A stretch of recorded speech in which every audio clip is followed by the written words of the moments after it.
Does using a green screen feel intimidating?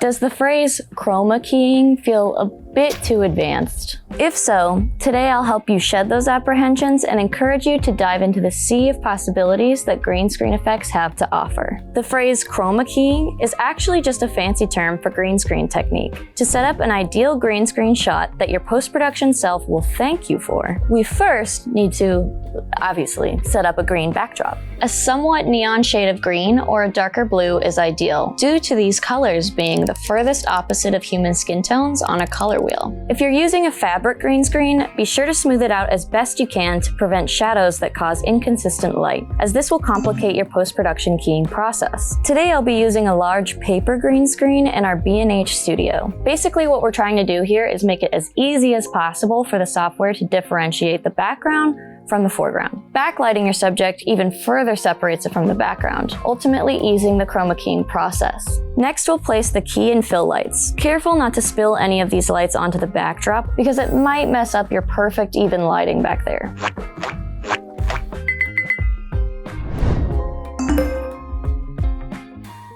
I agreed to wear this? Yeah.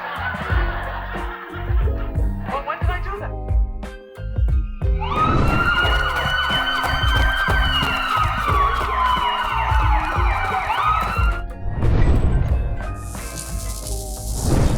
Once you've filmed your perfectly lit scene, it's time to put your footage to the test in Premiere. Import your footage into an appropriately sized timeline. It is best to shoot in the highest quality possible when attempting any form of VFX. Then, open your effects panel. There are a few different keying effect options here, but we'll stick to Ultra Key for now. Drag and drop the Ultra Key effect onto your footage, click the small color dropper in your Effects Controls panel, and select the green backdrop from your program monitor. You did it! See, it's way easier than you'd think.